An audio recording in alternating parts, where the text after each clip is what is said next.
pasien biasanya hidup normal seperti biasa. Kalau talasemia yang intermedia itu kadang diperlukan transfusi. Tapi yang selalu memerlukan transfusi secara reguler itu adalah talasemia yang berat ya.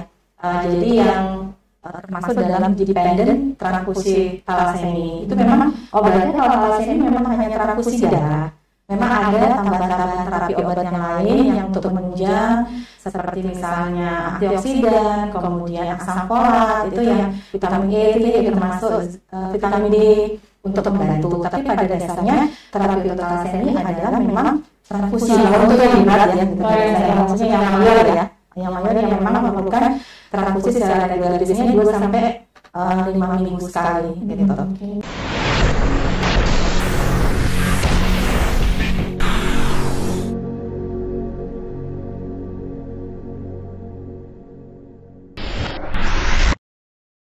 Bismillahirrahmanirrahim. Assalamualaikum warahmatullahi wabarakatuh. Selamat siang sahabat sehat, apa kabar semuanya? Semoga selalu dalam keadaan sehat ya. Senang sekali saya Dr. Gadisa kembali menemani Anda di podcast Ngopi Sehat, ngobrol pintar tentang kesehatan. Dan seperti biasa, selama 1 jam ke depan, saya beserta narasumber yang sudah hadir pada siang hari ini akan menemani Anda dengan topik-topik menarik di bidang kesehatan yang tentunya akan sangat bermanfaat bagi Anda. Baik, sahabat sehat, apakah sebelumnya Anda pernah mendengar mengenai penyakit talasemia? Karena tepat pada tanggal 8 Mei yang lalu, kita sudah memperingati Hari Talasemia Sedunia. Nah, untuk Anda ketahui bahwa di Indonesia tersendiri termasuk dalam sabuk talasemia dunia. Itu artinya negara Indonesia memiliki angka insiden pembawa sifat talasemia yang cukup tinggi. Faktanya menurut data yang dikeluarkan oleh WHO, pembawa sifat talasemia di Indonesia berkisar di angka 6 sampai dengan 10%. Itu artinya dari 100 orang penduduk terdapat 6 sampai dengan 10 orang dengan pembawa sifat talasemia. Wah, fakta yang cukup mencengangkan ya. Untuk itu tentu menjadi perhatian kita bersama. Apa saja ya tanda dan gejala penyakit talasemi? Kemudian penanganan apa yang bisa diberikan kepada pasien talasemi? Untuk menjawab pertanyaan-pertanyaan tersebut tentunya pada siang hari ini kita sudah menghadirkan seorang narasumber yang berkompeten di bidangnya untuk menjelaskan mengenai penyakit talasemi. Beliau adalah seorang dokter spesialis anak di RSUD Dr. Raden Sudjono Sloh. Langsung saja kita sapa narasumber kita pada siang hari ini, Dr. Putu Dian Saraswati, spesialis anak. Selamat siang, Dr. Dian. Selamat siang, Dr. Gadisa. Gimana kabarnya, Dok? Alhamdulillah baik, sehat. Gimana, Dr. Gadisa? Oh iya, alhamdulillah saya juga sehat, dong. Nah, sebelumnya saya ucapkan terima kasih banyak, Dok, ya sudah berkesempatan untuk hadir di acara podcast kita pada siang hari ini, Dok. Ya, saya juga berterima kasih sekali siang ini diberikan kesempatan untuk hadir bersama dengan Dr. Gadisa. Dan semoga nanti apa yang kita bahas bisa bermanfaat untuk semuanya. Oke, pastinya udah tidak sabar ya sahabat sehat yang ada di rumah untuk mendengarkan kejelasan tentang talasemia nih, Dok, ya. Tapi sebelum saya lanjut, Dok, ke pembahasan tentang talasemi, saya mau mengingatkan untuk Anda, penonton setia Ngopi Sehat yang ada di rumah, bahwa Anda dapat mengajukan pertanyaan jika memiliki pertanyaan mengenai penyakit talasemi. Anda dapat mengetikkan pertanyaan di kolom chat akun live Instagram maupun Facebook RSUD Dr. Raden Sudjono Sloh. Sekali lagi, jika Anda memiliki pertanyaan terkait penyakit talasemi, Anda dapat mengetikkan pertanyaan di kolom chat di akun live Instagram maupun Facebook RSUD Dr. Raden Sudjono Sloh. Dan nantinya akan ada door prize menarik untuk penanya yang terpilih. Dan jangan lupa untuk follow akun Instagram, like akun Facebook, dan juga subscribe akun YouTube channel RSUD Dr. Raden Sudjono Sloh untuk mendapatkan info-info terbaru di bidang kesehatan dan layanan terbaru di RSUD Dr. Raden Sudjono Sloh. Baik, sahabat sehat, langsung saja kita ke pembahasan mengenai talasemi nih, Dok, ya. Nah, mungkin ini ada yang pernah dengar, ada yang belum pernah dengar, Dok, ya, tentang penyakit talasemi. Mungkin Bu Dokter bisa jelaskan nggak, Dok, itu penyakit talasemi itu penyakit apa, Dok? Ya, baik, Dr. Gadisa. Jadi untuk kita sama-sama ketahui bersama, jadi talasemia itu merupakan salah satu kelainan darah yang ada, cuma masalahnya itu adalah di sintesis rantai globin. Dan biasanya memang pasien dengan talasemi itu dia akan mengalami keluhan utama tampak pucat, jadi anemia gitu. Oke, Dok, tadi sudah disebutkan ada kelainan darah, Dok, ya, di bagian sintesis atau hemoglobinnya, Dok, ya.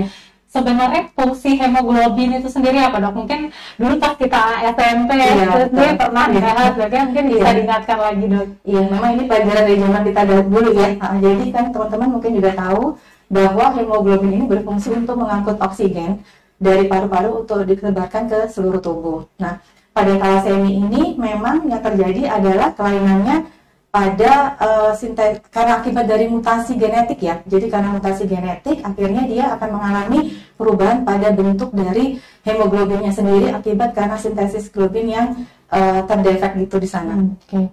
Seperti yang kita tahu dok ya, kan hemoglobin itu komponen dari sel darah merah dok ya, dan sel darah merah beregenerasi. Nah itu pada penyakit talasemia itu sendiri dok, apakah sel darah merahnya itu yang kurang diproduksi atau dia penghancurannya lebih cepat? Apa sebenarnya yang terjadi di pasien talasemia ini dok?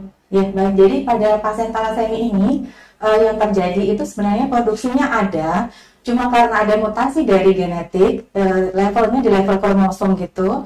Jadi akhirnya bentuknya itu menjadi tidak normal. Akibatnya lebih mudah dihancurkan oleh tubuh kita sendiri. Oke, karena bentuknya nggak normal, jadi penghancurannya lebih cepat. Iya, betul.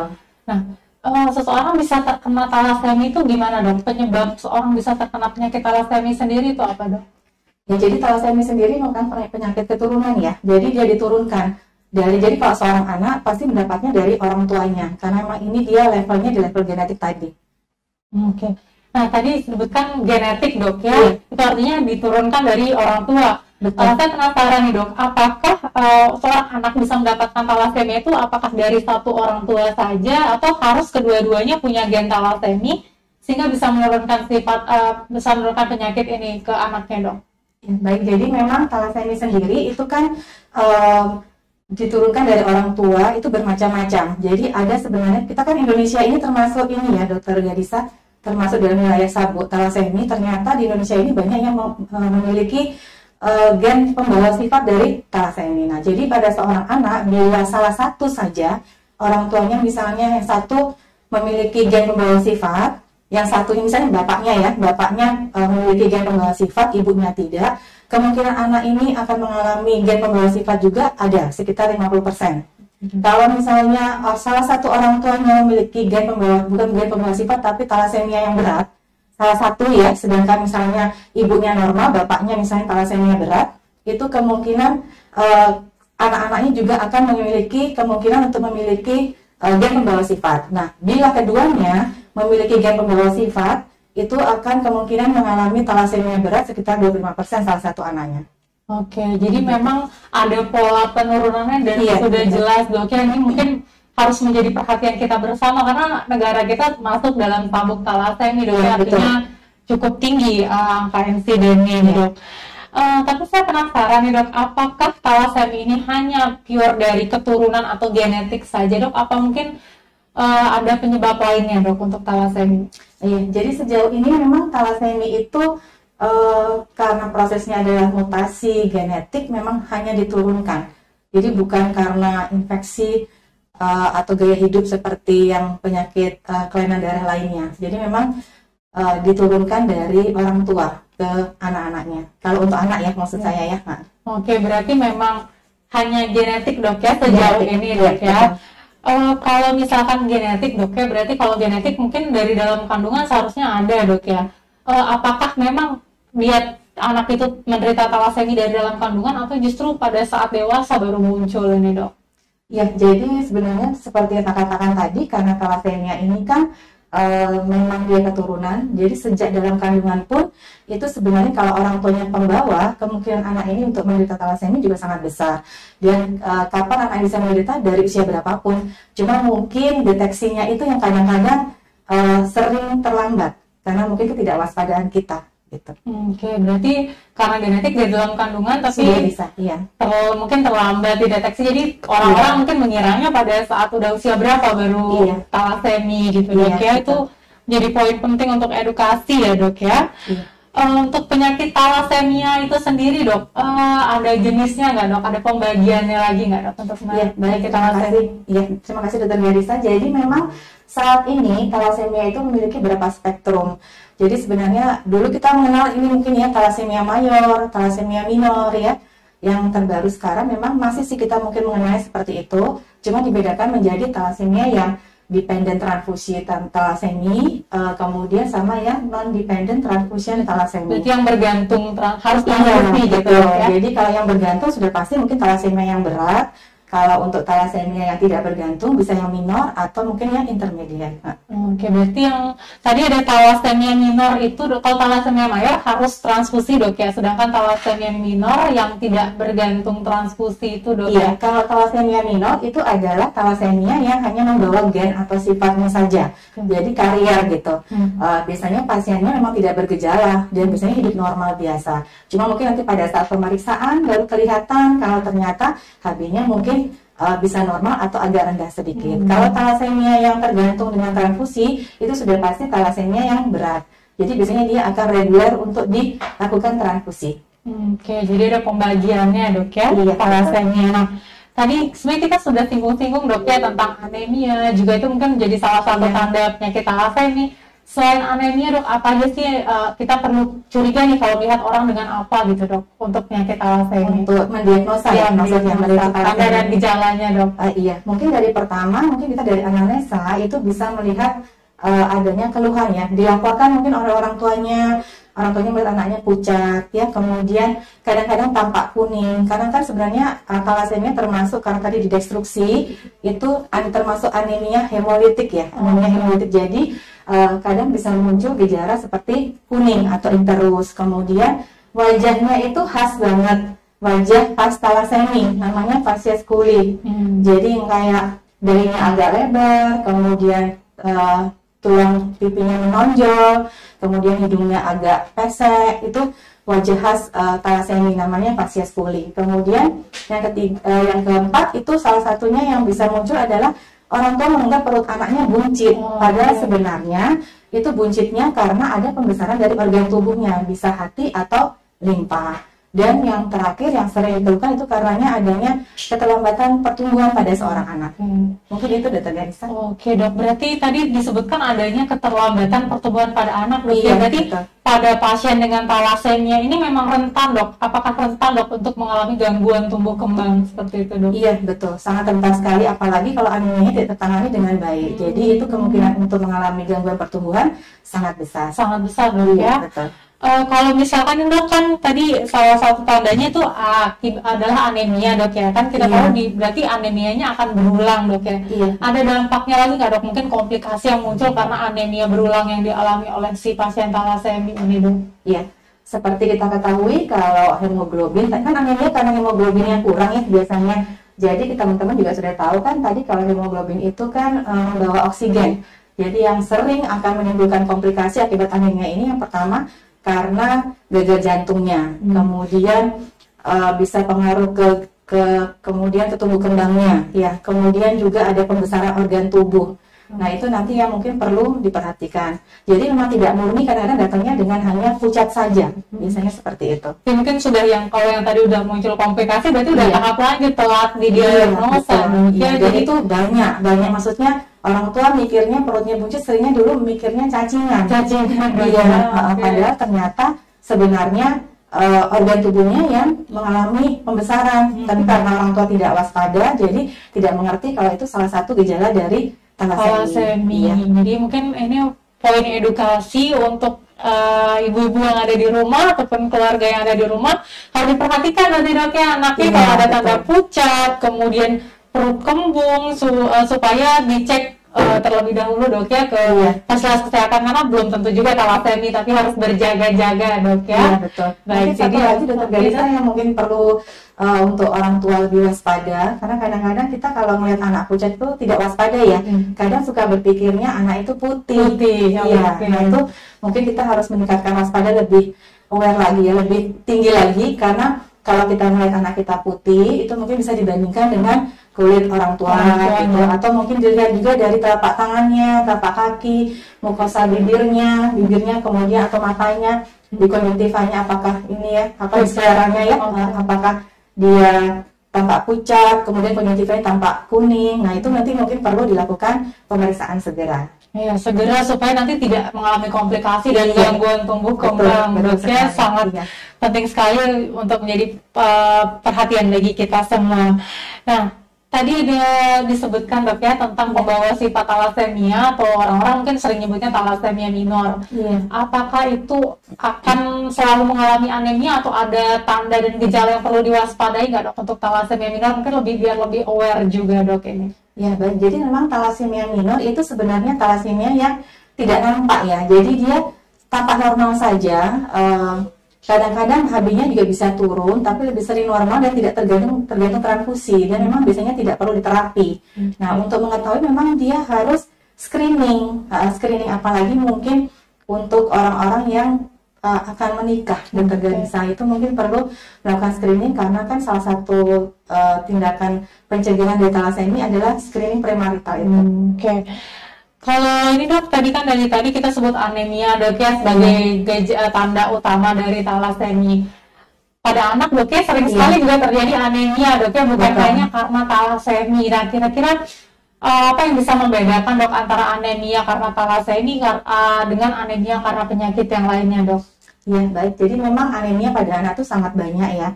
Jadi dari anamnesa mungkin bisa kita tegakkan mulai dari pucatnya, kemudian disertai gejala keluhan yang lain. Misalnya seperti tadi saya bilang ada perut buncit. Kemudian kalau yang sering terjadi samaan itu adalah thalassemia dengan anemia defisiensi besi, Dokter Gadisa. Bisa tumpang tindih gitu. Iya, karena memang hampir mirip. Kalau dari pemeriksaan ya, kita kan kalau pada pemeriksaan itu akan lebih tampak. Cuma nanti bedanya kalau pada thalassemia selain pucat dia ada pembesaran organ. Kalau pada anemia defisiensi besi itu tidak didapatkan adanya pembesaran organ. Memang dari segi anamnesa selain keluhan juga ada pemeriksaan fisik. Nah, kalau pemeriksaan fisik kita akan bisa mengetahui selain dari pucatnya, anemianya, kemudian jangan lupa perabaan pada saat kita pemeriksaan fisik. Nah, itu akan lebih jelas lagi untuk melihat apakah ada pembesaran organ atau tidak.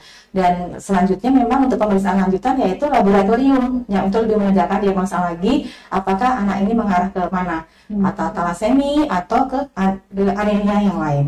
Berarti memang harus sistematis dok ya, dari anamnesis, pemeriksaan fisik, kemudian laboratoriumnya juga. Berarti memang tidak bisa langsung mendiagnosa pucat langsung thalassemia, bukan seperti itu ya. Jadi memang harus ada pemeriksaan yang sistematis dan untuk itu harus dibawa ke dokter jika ada keluhan. Jadi jangan mendiagnosis sendiri by Google gitu dok ya. By Google dan sendiri thalassemia. Harus hati-hati ya, tetap harus dibawa ke dokter. Nah, tadi sempat disinggung dok tentang pemeriksaan lab. Mungkin dokter bisa jelaskan lagi dok untuk thalassemia pemeriksaan apa aja dok yang bisa dilakukan? Iya, thalassemia kan karena pada dasarnya dia anemia, hampir sama dengan pemeriksaan anemia yang lain. Yang pasti kita harus cek darah lengkap. Kemudian bisa juga dilanjutkan dengan pemeriksaan hapusan darah tepi. Kemudian kalau untuk thalassemia itu ada pemeriksaan lanjutan seperti analisa hemoglobin atau hemoglobin elektroforesis. Bisa juga dengan sampai ke analisa DNA ya. Tapi kalau di tempat yang tidak memungkinkan ya bisa dengan pemeriksaan standar seperti yang saya sebutkan di awal tadi. Oke, berarti untuk pemeriksaannya tadi ada beberapa dok ya. Salah satunya yang elektroforesa HB itu dok ya, untuk thalassemia harus itu atau gimana dok? Iya, jadi itu pemeriksaan penunjang lebih baik lagi. Awalnya sih memang dengan darah lengkap, kemudian dengan hapusan darah tepi, kemudian bisa dilanjutkan dengan pemeriksaan hemoglobin elektroforesis karena memang nampak dengan jelas di mana perbedaan dari sintesis hemoglobin yang terjadi. Jadi dampak itu dari mana gitu. Oke, berarti memang tetap harus dicek HB ya, tetap harus diperiksa oleh untuk menegakkan diagnosa thalassemia itu sendiri. Nah, tadi kita sudah bahas tentang tanda dan gejala dok ya, tentang pemeriksaan. Nah, sekarang untuk terapinya dok, sebenarnya untuk pasien thalassemia penanganan atau terapi yang diberikan itu apa dok? Iya, baik. Jadi kalau memang sudah terdiagnosa dengan thalassemia, kalau dia thalassemia minor, biasanya tidak memerlukan terapi khusus. Jadi pasien biasanya hidup normal seperti biasa. Kalau thalassemia intermedia itu kadang diperlukan transfusi. Tapi yang selalu memerlukan transfusi secara reguler itu adalah thalassemia yang berat ya. Jadi yang termasuk dalam dependent transfusi thalassemia. Itu memang obatnya kalau thalassemia memang hanya transfusi darah. memang ada tambahan-tambahan terapi obat yang lain yang untuk menunjang seperti misalnya antioksidan, kemudian asam folat, itu yang vitamin E itu termasuk vitamin D untuk membantu. Tapi pada dasarnya terapi untuk talasemia adalah memang transfusi. Kalau untuk yang berat ya, maksudnya yang mayor ya, yang mayor yang memang memerlukan transfusi secara reguler, biasanya 2 sampai 5 minggu sekali gitu. Berarti memang pengobatan utamanya transfusi dong ya. Kita perlu bedakan dengan anemia lainnya, takutnya mendengar anak saya kemarin cuma dikasih gitu. Sering kan beredar di grup WhatsApp gitu. Jadi supaya menjelaskan lagi dok, untuk anemia pada talasemia, apa ada nggak dok suplemen atau misalkan makanan yang bisa digunakan untuk menaikkan hemoglobin pada pasien talasemia dok? Jadi seperti saya sampaikan tadi, kalau untuk talasemia mayor itu kan memang karena kelainannya di genetik, di mutasi gennya di level yang kromosom, itu memang akan agak susah untuk disembuhkan. Tapi dia bisa dibuat atau dikondisikan supaya pasien ini tetap dalam kondisi HB-nya itu terkontrol dengan baik yang untuk menunjang tumbuh kembangnya terutama dan juga fungsi-fungsi tubuh yang lain. Kalau untuk obat-obat lain yang untuk menunjang itu seperti saya sampaikan tadi bisa asam folat, antioksidan itu juga bisa. Tapi kalau untuk menaikkan HB secara khusus itu kalau untuk yang mayor memang hanya dengan transfusi yang secara reguler tadi. Berarti poin pentingnya ya sobat sehat di rumah, jika anak Anda sudah terdiagnosa talasemia dan mengalami anemia, beda terapinya dengan anemia lainnya yang mungkin bisa dengan suplemen. Kalau yang talasemia takutnya nanti kan pasien nggak mau transfusi anak saya maunya kasih misalkan hati ayam, kalau yang sebenarnya transfusi itu beda ya. Sahabat saya dari rumah mungkin takutnya nanti terpengaruh yang lain. Kalau talasemia mayor nggak bisa dikasih hati atau itu nggak bisa karena memang dia karena destruksi tadi kan dari saya, jadi memang dia terapinya kalau yang mayor ya harus transfusi dan itu tuh perlu banget diperhatikan betul karena ini menyangkut nanti ke masa depan. Kalau untuk anak kan tumbuh kembangnya masih panjang, jadi ini diperlukan untuk menjaga kondisinya dia untuk supaya tumbuh kembangnya juga baik. Gitu. Oke, dok, pesan yang harus diingat ya buat sahabat saya yang ada di rumah. Nah, untuk penyakit talasemia dok, ini sebenarnya dok, apakah bisa sembuh dok untuk penyakit talasemia? Ya baik, ya memang ini jadi sendiri pertanyaan dan mungkin juga dilema buat keluarga, orang tua pasien.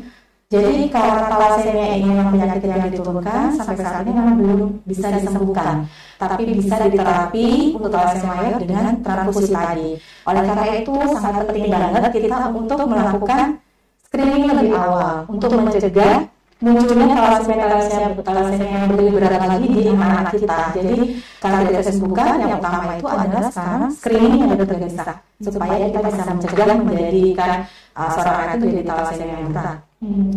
Berarti dok untuk pasien talasemia mayor karena tidak bisa sembuh, otomatis akan transfusi darah tumbuh hidup dok. Iya betul. Sejauh ini memang masih harus transfusi kalau dokter bisa karena memang darahnya kan cepat sekali hancur karena memang dia karena dari ada cacing hemoglobinnya yang rusak itu jadi dia abnormal, hemoglobinnya ini jadinya mudah hancur. Jadi memang dia akan reguler untuk transfusi darah.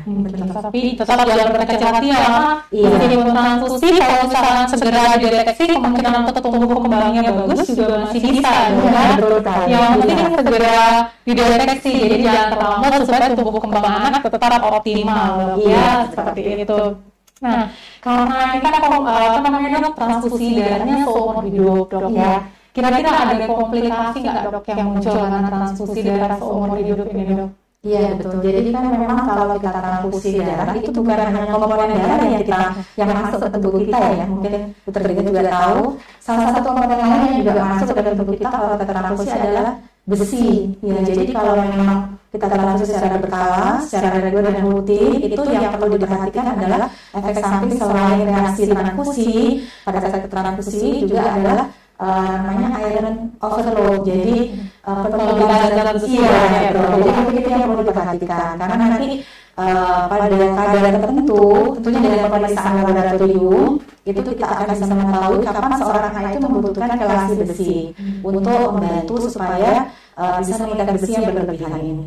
Oke, jadi tadi salah satunya tadi penumpang zat besi dok ya, karena transfusi darah. Tapi ada penanganan yang diberikan dok ya, tadi dari terapi kelasi besi. Iya, betul. Oke, Itu salah satu cara kita untuk membantu pada pasien talasemi, itu dia membantu kayak untuk mengikat darah besi. Tapi itu memang pemberian kelasi besi itu membutuhkan pemeriksaan laboratorium juga. Jadi bukan serta-merta begitu dia transfusi pertama sudah langsung diberikan, karena memang penumpukan zat besi ini akan terjadi pada setelah beberapa kali transfusi, dan itu perlu dibuktikan juga dengan pemeriksaan laboratorium. Iya, betul. Oke, jadi jangan takut kalau misalkan tadi memang transfusi ada dampaknya, tapi tetap harus diberikan karena kalau tidak diberikan lebih parah lagi dok ya, Beratnya akan lebih berat lagi. lebih berat lagi dok ya, jadi bisa sampai mungkin menimbulkan kematian dok ya kalau misalkan tidak ada transfusi. Jadi ini pesan yang penting juga, kalau misalkan transfusi jangan takut, karena nanti pun meskipun ada efek sampingnya akan ditangani dok ya, ada obat-obatan yang bisa dikurangi tadi untuk mengurangi reaksi transfusi misalkan, ataupun penumpang zat besi, semua sudah ada obatnya dok ya. Jadi jangan takut kalau misalkan Anda memiliki anak dengan talasemi dan perlu transfusi. Nah, baik dok. Ini kan dokter sudah lama dok ya berpraktik di Lombok Timur. Nah, kira-kira dok, penyakit talasemi di Lombok Timur ini cukup banyak atau gimana dok? Ya, terima kasih Dr. Gaisa, dan memang cukup mengejutkan ya. Saya pikir Lombok Timur itu awalnya tidak ada, karena pada saat yang awal masuk di sini itu saya tidak menemukan, justru pertama ternyata mungkin karena belum terdeteksi saat ini di Lombok Timur sendiri sudah banyak banget pasiennya, dan sekarang sudah menjalani terapi secara rutin untuk mendapatkan transfusi darah. Banyak berarti di Lombok Timur banyak. Dari data Riskes 2017 juga saya lihat NTB masuk dalam 8 besar dok ya, untuk kalau yang lebih banyak lagi. Jadi memang karena banyak, jadi harus menjadi kewaspadaan kita bersama untuk segera mendeteksi talasemi. Karena di Lombok Timur sendiri sudah bisa mendiagnosa, kemudian juga sudah bisa mendapatkan terapi ya. Jadi kalau tadi ada menemukan anak dengan tanda-tanda yang sudah kita sebutkan tadi, untuk segera dibawa ke fasilitas kesehatan, karena datanya cukup mencengangkan dok ya, banyak, dan mungkin orang-orang belum sadar bahwa penyakit talasemi itu ada dan banyak sebenarnya ya. Dan memang mungkin awalnya itu yang sering terjadi adalah seperti pembelaan diri, kayak nggak percaya. Memang yang sering terjadi pertama itu adalah di diagnosa talasemi itu kan buat seorang orang tua itu kan mungkin cukup berat ya. Jadi memang itu yang kita perlu edukasi, konseling dengan baik ke orang tua bahwa memang penyakit ini diturunkan dan terapinya pada pasien-pasien yang berat memang harus transfusi. Pernah ada yang menolak untuk transfusi gitu, datangnya juga agak lama, tapi orang tuanya melihat sendiri apa yang terjadi pada anaknya, dan saat ini rajin banget pasien itu datang. Dan alhamdulillah syukurnya semua mulai membaik. Yang awalnya tadinya organomegalia atau pembesaran limpa, terutama ya limpa hematopoietik kita yang awalnya gede banget, dengan transfusi yang secara reguler, yang secara rutin, rajin banget, darahnya nggak terlalu lama, itu malah bagus, tumbuh jadi lebih baik. Oke, kita berharap kan semoga dengan podcast ini jadi masyarakat lebih teredukasi, tidak takut lagi, karena penderita talasemi itu bukan merupakan suatu yang sebuah dosa gitu, dan harus bisa diterapi gitu. Nah, tadi disebutkan juga dok ya, ada orang tua yang nggak mau bawa anaknya, sekarang ini pengobatannya bersifat seumur hidup, mungkin butuh support mental juga dok ya. Nah, ada nggak ya dok komunitas untuk orang tua atau anak dengan penderita talasemi? Kalau untuk yang ini sudah ada, saya juga sudah sempat berkomunikasi dengan pengurusnya gitu kan, yang terperiksa. Cuma memang untuk yang wilayah Lombok Timur itu belum dibentuk secara ini. Cuma memang kita sudah konsep sekali. Mereka itu kan kalau pasien talasemi itu seperti kayak punya perkumpulan gitu, maksudnya saling punya lagu, saling menghubungi kalau misalnya mau masuk bisa barengan, dan kebetulan rata-rata hampir barengan aja maksudnya, jadi mereka juga cukup kompak, jadi saling bisa menyampaikan informasi melalui grup mereka sendiri. Oke, ini perlu disupport dok ya komunitas seperti ini, dan semoga segera terwujud dok ya di Lombok Timur, karena memang butuh support mental ya dok ya. Baik dok, ini tadi kan kita banyak bahas juga dok ya mengenai penyakit talasemi minor ini dok ya, karena memang sebenarnya ini yang seperti di bawah waktu banyak yang tidak tahu mengenai talasemi minor, terjadi perkawinan akibatnya anaknya jadi thalassemia mayor. Nah, apa yang harus kita perhatikan dok untuk pasien dengan thalassemia minor ini dok? Jadi kayak untuk pencegahan ya, maksudnya pencegahan. Yang saat ini memang sedang kita galakkan dokter Gaisa itu adalah screening premarital. Jadi kita sendiri harus mengetes diri kita sendiri, kemudian pasangan, kemudian keluarga. Apalagi pada pasien yang memiliki riwayat transfusi berulang, kemudian atau riwayat keluarganya juga memiliki riwayat transfusi berulang, screening ini sangat diperlukan. Tapi memang ini butuh kesadaran banget ya. Karena kan tujuannya adalah untuk mencegah terjadinya kasus thalassemia yang berat. Nah, kasus thalassemia yang berat ini kan terjadi kalau ada pernikahan sesama pembawa thalassemia. Jadi kalau ada pernikahan sesama pembawa thalassemia, kemungkinan anaknya untuk menjadi thalassemia berat sekitar 25% dokter Gaisa. Nah, itu yang ingin kita cegah. Apalagi Indonesia itu termasuk dalam wilayah sabuk thalassemia, betul.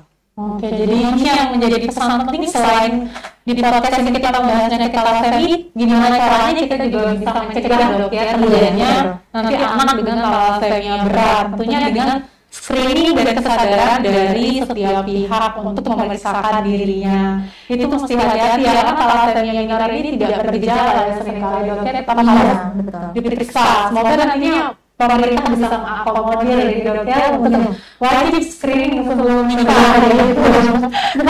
Ini kalau bisa di screening biar nanti kalau misalkan punya anak dengan thalassemia jadi lebih siap dok ya untuk bagaimana caranya seperti itu. Baik dok, berarti dok ini kita tadi udah bahas penyakit thalassemia, pendiagnosaan, screening hingga terapinya dok. Nah, mungkin ini sudah banyak pertanyaan dari sahabat saya yang ada di rumah. Tapi sebelum kita ke sesi tanya jawab, kita saksikan dulu video edukasi berikut ini.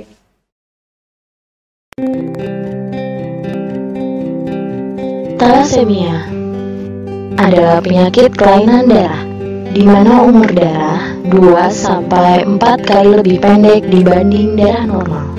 Penyebabnya karena hemoglobin tidak terbentuk dengan sempurna, sehingga sel darah merah menjadi mudah rusak dan penderita mengalami kekurangan darah.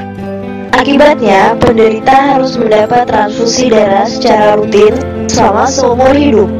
Jika satu orang bisa donor darah 4 kantong dalam 1 tahun, setidaknya dibutuhkan 12 orang untuk mencukupi kebutuhan darah penderita thalassemia selama 1 tahun.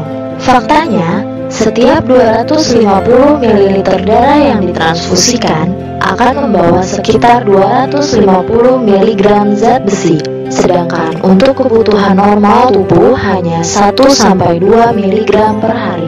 Akibatnya, terjadi penumpukan zat besi dalam tubuh dan bisa menyebabkan gagal jantung, pembekakan hati, dan limfa. Setiap 3 jam ada 1 anak yang menderita thalassemia. Dalam 1 tahun diperkirakan akan ada 2.500 anak yang menderita thalassemia. Angka ini akan terus bertambah setiap tahunnya. Diperkirakan tahun 2020 nanti lebih dari 20.000 anak Indonesia menderita thalassemia. Ini 2 kali lipat dari jumlah kelahiran bayi di Indonesia setiap hari, atau hampir 4 kali lipat dari jumlah penderita thalassemia saat ini. Thalassemia terbagi menjadi 2, thalassemia mayor dan thalassemia minor. Thalassemia mayor adalah orang yang menderita penyakit thalassemia, sedangkan thalassemia minor hanya sebagai pembawa gen thalassemia dengan gejala anemia ringan, sehingga mereka tidak perlu pengobatan thalassemia. Secara fisik, pembawa thalassemia tidak dapat dibedakan dengan manusia yang memiliki sel darah normal. Mereka bisa bekerja, menikah, dan melakukan aktivitas lainnya, bahkan mampu mendonorkan darah. Thalassemia bisa dicegah dengan cara menghindari pernikahan sesama pembawa thalassemia. Bagaimana cara mendeteksinya? Satu-satunya jalan adalah dengan screening darah untuk mengetahui apakah normal atau pembawa thalassemia. Bagaimana mekanisme penurunannya? Thalassemia diturunkan dari orang tua kepada anaknya. Jika sesama thalassemia mayor menikah, mereka akan melahirkan 100% anak thalassemia mayor.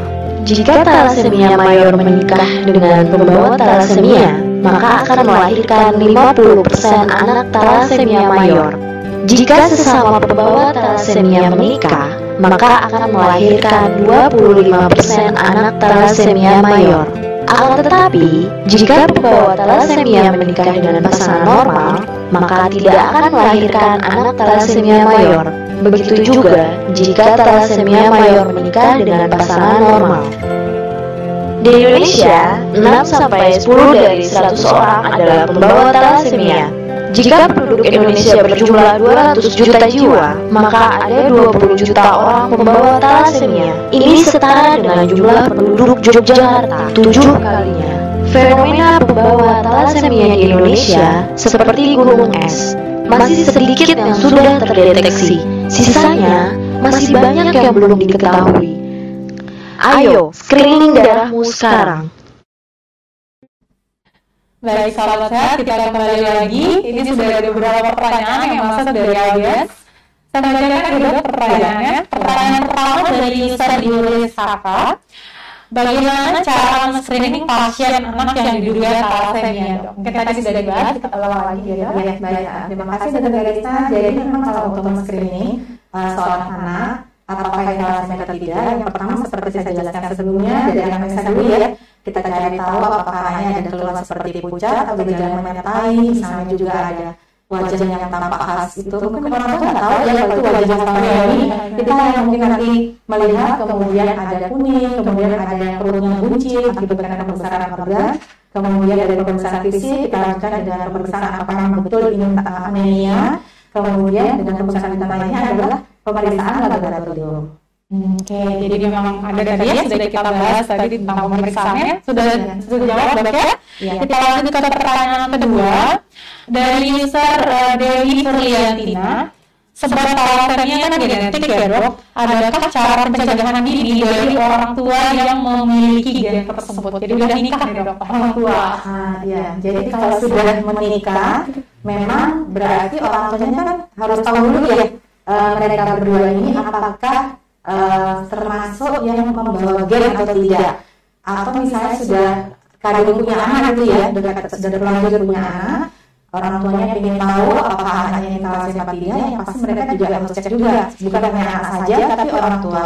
Jadi memang idealnya sebenarnya sebelum menikah bisa, tapi kalau sudah ada menikah ya tidak ada masalah. Mungkin nanti untuk pencegahannya adalah ya orang tua screening untuk tes dirinya sendiri apakah mereka termasuk orang yang membawa gen thalassemia atau tidak. Nah itu mungkin akan lebih jelas lagi apakah mereka termasuk atau tidak, karena nanti menentukan untuk anaknya. Jadi meskipun sudah menikah, dokter bisa kita tetap screening untuk meningkatkan kewaspadaan. Iya, betul. Tahu kira-kira kemungkinan anak yang dilahirkan nanti ada kemungkinan tidak ya untuk membawa sifat thalassemia atau menderita thalassemia berat. Nah, baik, sudah terjawab dok ya pertanyaan kedua. Kemudian pertanyaan ketiga dok dari user Drian. Apakah ada makanan yang dilarang pada penderita thalassemia dok? Ya, jadi sebenarnya kalau pada dasarnya kan thalassemia itu bukan penyebabnya karena habit ya atau gaya hidup kita, tapi memang karena kelainan genetik, jadi mutasi yang lebih ke arah kromosom. Kalau kita sudah terdiagnosa thalassemia, mungkin bukan makanan pencegahan tapi makanan yang bisa membantu kualitas hidup kita, nutrisinya menjadi lebih baik. Itu adalah misalnya tadi pemberian selain makanan yang dengan makronutrisi juga mikronutrisi, seperti juga kayak tadi misalnya asam folat, vitamin D, vitamin E, termasuk antioksidan yang lain juga. Kalau untuk pencegahan supaya nggak terkena, itu kita bukan dengan makanan ya, tapi memang dengan screening tadi Dr. Garista. Mungkin itu yang kita harus lebih meningkatkan kewaspadaan kita agar lebih bisa mengetahui lebih dini. Oke, intinya adalah makanan sehat dok ya. Iya, betul, makanan sehat. Nah, ini dari rasa ini pertanyaannya udah semuanya udah selesai dok ya. Rasa tadi kita udah bahas mulai dari penyakit thalassemia itu apa, kemudian tanda dan gejala, penanganan, dan juga screening tentunya yang penting. Mungkin sebelum kita tutup juga mungkin ada pesan dok yang ingin disampaikan sebagai dokter anak untuk penyakit thalassemia. Sebelumnya kan kita sudah memberikan hari thalassemia sedunia dok ya, tanggal 8 ini ada pesan yang ingin disampaikan sebelum kita tutup. Oh iya, baik, terima kasih Dr. Garista. Jadi memang konsep kita saat ini adalah karena kita tahu thalassemia itu adalah penyakit yang diturunkan Yang utama sekali dari thalassemia ini adalah penyakit yang tidak dapat disembuhkan, dia dibutuhkan transfusi secara terus-menerus seumur hidup. Yang utamanya adalah sekarang kita bagaimana untuk mencegah adalah dengan melakukan screening. Nah, screening ini bisa dilakukan dari mana pada saat remaja atau pada saat sebelum menikah. Nah, itu jadi pesannya adalah tes dirimu, tes pasanganmu, tes keluargamu, stop thalassemia. Mungkin gitu. Sangat luar biasa Dok ya, di hari thalassemia pada tanggal 8 Mei yang lalu, karena banyak orang tidak menyadari ya harus screening sekarang yang lagi digalakkan ya, screening ya. Baik, sahabat sehat. Terima kasih Dok ya sudah berkesempatan untuk hadir pada siang hari ini untuk membahas thalassemia. Semoga nantinya pasien-pasien thalassemia nggak bertambah lagi Dok ya jumlahnya, karena sudah banyak yang screening. Terima kasih kembali Dr. Elsa. Baik, sahabat, tidak terasa sudah hampir 1 jam kami menemani Anda di acara podcast Ngopi Sehat. Tetap ingat selalu ya tadi untuk pesan dari Dr. Dian terkait dengan penyakit thalassemia. Baik, saya Dr. beserta kru yang bertugas mengucapkan terima kasih dan mohon maaf jika ada salah-salah kata. Sampai berjumpa lagi di acara podcast Ngopi Sehat selanjutnya. Saya Dr. Gadisa. Saya Dr. Dian Saraswati. Salam sehat.